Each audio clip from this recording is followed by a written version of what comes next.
The PlayStation Portal is such a funny device because when this initially got revealed, it felt like a lot of people didn't really understand it. Oh, no, we understand it. We just don't like it. First came out, it only did one thing. And it still does one thing, which is streaming video games. Why would you spend $200 on this when you can get a native experience for $100 more on a Steam Deck? What are you talking about, bro? And what's even more laughable, you gotta pay $18 a month just so you can access your PlayStation Portal. How come ain't none of you guys saying that? Oh, but if it was the Airball Wrong Ally with the streaming services, which you only have to pay $10 for, you people be out here complaining. I mean, you got a locked ecosystem. You got to be online. You got to pay $18 a month just so you can use the damn thing. And it's a streaming device. You can't even play not one game natively on it. Basically streams your existing PlayStation 5 console that's in your house. So I guess it's not a PlayStation because it don't play the games natively, right? This device. Now, even that actually ended up being a huge success. This thing actually sold really According to who? PlayStation Fanboys, bro. That PlayStation Portal ain't a success, man. I think you're looking no further than the Nintendo Switch. What is you talking about, man? Ain't nobody want no PlayStation Portal when I can go pick up a Nintendo Switch for far less than this and get a native experience? Oh, because it turns out there are a lot of people that, you know, they live in a household with a bunch of people. Maybe the TV is getting held up. They like the idea of being able to play games, you know, anytime, even if the TV is currently occupied. Sounds like Xbox Play Anywhere, but yet when Xbox does it, Xbox is dead. But when PlayStation does it, oh, it's great for the consumers. Somebody's occupying the PlayStation 5, and he can continue to access the library of games through a streaming device. It gives more options for the players. Oh, wow! Streaming, even that ended up being a pretty big hit. Sony admitted that this thing sold way beyond their expectations, so they have been rolling out a series So what is the sales of it?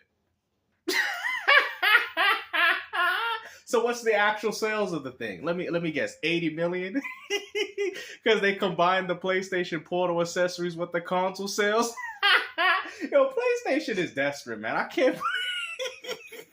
What is the actual sales of the thing? Or are you just out here lying to people?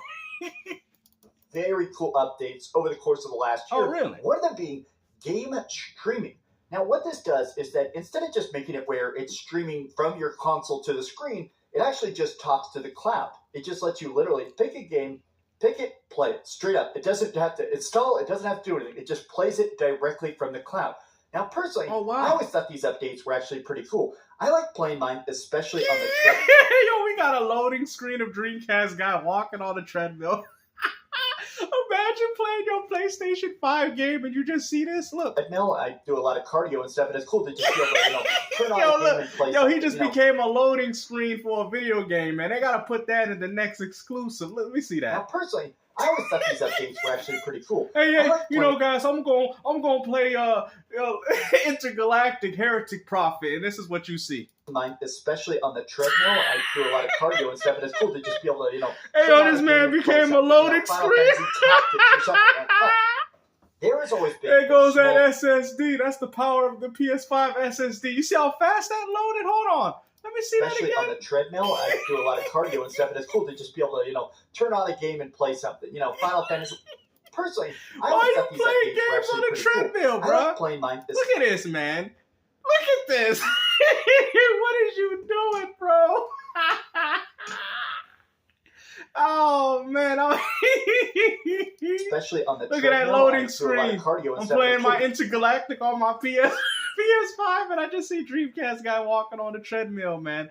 Imagine seeing that on your favorite video game. To just be able to, you know, turn on a game and play something. You know, Final Fantasy Tactics or something, right? But there has always been a small downside to this, which is honestly the fact that a lot of this still felt a little bit in beta, because technically it was.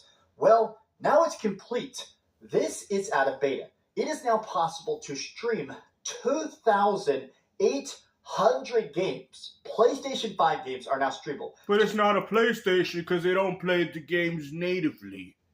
It's a streaming device. It's not a real portable, according to the Legion of PlayStation Fanboys. That's what you've told us. It doesn't play the library natively. It doesn't play the Pacific PS5 version of the games. It streams it through the input latency of your internet. It's not a real handheld. You know, it's just a PC with a PlayStation skin. Even the Portal ain't a real PlayStation. I guess it's an Xbox handheld, huh? This becomes a better and better investment. But also, I mean, I don't think it's a bad device. I think it's pretty good for what it does.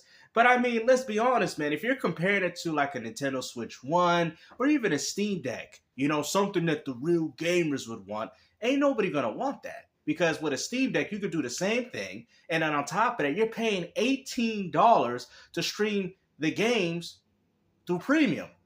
While Xbox, all you got to do is pay $10. How come nobody's saying this? Nobody's even bringing this up. You're paying $18 for premium, then you have to buy the $200 accessory, and then you have to have the internet to be able to use the darn thing. How come nobody's... Oh, that's right, because it's PlayStation. I forgot. I think this is kind of hinting that Sony is working on an actual handheld. But let's get into it. Hi, hope you're having a great day. And if you could, please, we got a close quick menu, home screen. Look at this. This is my thing. Is I still feel like the current way it works requires too many button presses, and I think at times it's still a little bit weird about how it's trying to work. Like right here, this. Do you guys understand that the PSP did this way before? Matter of fact, y'all don't remember PSP Remote Play? This is nothing new. And what's crazy, at least the PSP was an actual gaming console, and that feature was like an incentive, or should I say an additive bonus to what you purchased. But come on, man. Stop acting like this is a real handheld. When it's booting up my PlayStation 5 to stream it. It's 8 a.m. I think it's all had to boot itself up. But I always thought that the screen, even if it was functional, not only did it require too many button presses, in a lot of ways it just felt too dry. Whereas this actually looks like a PlayStation home screen now, right? Enhancing game store, so now you can buy stuff on it. That's fantastic. You can basically have this as a standalone device. Accessibility options, all sorts of great stuff. Nice. Game invitations, you can actually... No, it's not a standalone device because it says these settings will only apply to select screens during cloud streaming. You can continue to access the PS5's console settings through remote play. You still need the PS5 to use this damn thing. It's not a device like the Switch. It's not a device like the Steam Deck. It's not even a device like the Xbox ROG Ally. You still need a PlayStation to access this thing. What do you guys don't understand? You guys are acting as if you just pick it up and you can just do what you want with it. That's not the case. You still got to pay $18 a month to use it. Invite people and play with people on there. Wow. Yes. These are all such good changes. Tech, I don't understand why she has to travel so much, but she'll take it, and a lot of times she'll boot it up, and while she's out and on the go, she'll play Apex Legends with hotel Wi-Fi on her portal, and it works surprisingly well. Now, why would anyone want to play a competitive game like Apex Legends on a streaming service? You might as well get a Steam Deck. Why would you even do that? That's so stupid. I think this is all testing the ground for that rumored PlayStation 6 handheld. I think this is all one big experiment that, honestly, people buying this, people voting with their wallet, people logging so many game hours on it, I think PlayStation realizes, yeah, man, there is a portable audience. But these have just been some off-the-cuff thoughts. How do you feel about the idea of the PlayStation Portal, and how much does this actually get you excited? It's not a PlayStation, it's an Xbox. You know? Hey, yo, right? Remember, it don't play the games natively. You got to pay for premium to even access games through the handheld, which is stupid. So you can't even play Apex Legends. So your friend is paying $18 a month to play a subpar experience of not even a native experience, a stream, bro. And you're paying $200 for it, bro. That is not worth it. You might as well get a Steam Deck. You could get something far better than that and still have access to the same things. You are out here paying $18 a month just so you could play Apex Legends, which is a free to play game, just to get an inferior experience. Like I said, I think the Portal is a nice little, sub-product. I think it's decent for what it is, but stop acting like it's a Nintendo Switch, bro. You could stream games on the Nintendo Switch as well. Resident Evil and all that. You could stream those games. Hitman 3 was on the Switch one. Let's not forget. And a lot of people said it was horrible. Right? So let's cut to the cap, man. At the end of the day, it can't play your games natively, so which means that you don't natively play the games that are available on PlayStation, which also means that it's not a PlayStation. Hopefully you guys enjoyed this video. Like I said, at the end of the day, I still think it's nice. You know, I always wanted to get one at some point, but definitely not for $200, maybe $100, because I'll just look at it as an additional controller, right? But for $200, nah, I'm good, bro. I already have Nintendo Switch. I don't think I would need this. I don't think I'd pay $200. I would rather go pay $100 more for a Steam Deck to get a native experience, to have access to more games, and also access to PlayStation catalog. Hopefully, you guys enjoyed this video. Like I said, take care. Peace out.